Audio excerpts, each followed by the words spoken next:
কংগ্ৰেছে ভাৰতবৰ্ষ স্বাধীন হোৱাৰ পিছত এনেকুৱা বহু উদাহৰণ আছে কংগ্ৰেছৰ নেতা বাঘা বাঘা নেতা সন্ত্ৰাসবাদীৰ লগত অলি গলি কৰি আছে।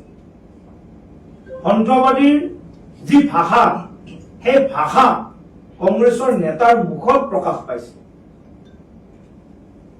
গতিকে আমি কংগ্ৰেছ দলৰ এই যে বিপৰ্যয়, এই কংগ্ৰেছ দলে দেশৰ স্বাৰ্থৰ বিপৰীতে গ্ৰহণ কৰা নীতি আৰু স্থিতি,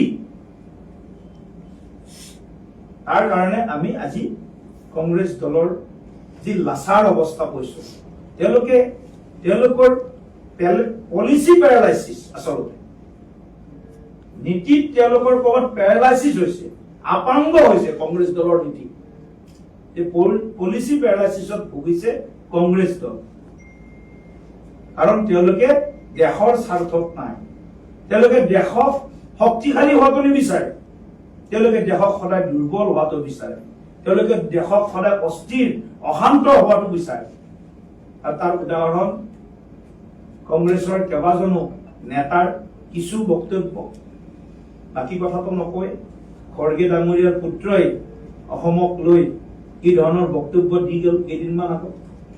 অসমত যেন মেধা নাই, অসমত যেন ইয়াত ইণ্টেলেক্ট তেনেকুৱা কোনো ধৰণৰ মানুহ নাই, বুদ্ধিদীপ্ত মানুহ নাই, এই ধৰণৰ বক্তব্যবিলাক কংগ্ৰেছ দলৰ কাৰণে ক'বৰ কাৰণে তেওঁলোকৰ কোনো লাজমান সন্মানৰ প্ৰয়োজন নাই।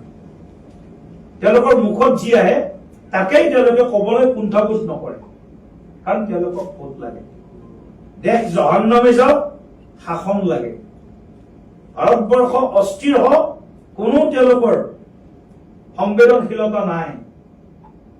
তেওঁলোকক লাগে ৰাজনীতি, তেওঁলোকৰ ৰুটি সেকাৰ সুবিধা। এই ধৰণৰ কংগ্ৰেছ দলৰ যিটো নীতি আৰু স্থিতি দেশ স্বাধীন হোৱাৰ পিছৰ পৰা আমি দেখিছো, সেই নীতি আৰু স্থিতিয়ে ভাৰতবৰ্ষক মাজে মাজে দুৰ্বল কৰিবৰ কাৰণে তেওঁলোকে চেষ্টা কৰিছে, নকৰা নহয়। কিন্তু ভাৰতবৰ্ষৰ জনগণে কিন্তু কংগ্ৰেছৰ সেই নীতি আৰু স্থিতিক হয়তো কেতিয়াবা ৰাজনৈতিকভাৱে কৰবাত শাসনৰ সুবিধা দিছে, সেইটো বেলেগ বস্তু। কিন্তু এই ধৰণৰ দেশৰ স্বাৰ্থৰ বিৰুদ্ধে যেতিয়াই কংগ্ৰেছ দলে অৱস্থান কৰিছে, তেতিয়াই কিন্তু দেশৰ জনগণে সদায় তাৰ মুখটোৰ জবাব, উচিত প্ৰত্যুত্তৰ কংগ্ৰেছ দলক দি আছে। আৰু ভাৰতীয় জনতা পাৰ্টি দেশাত্মবোধৰ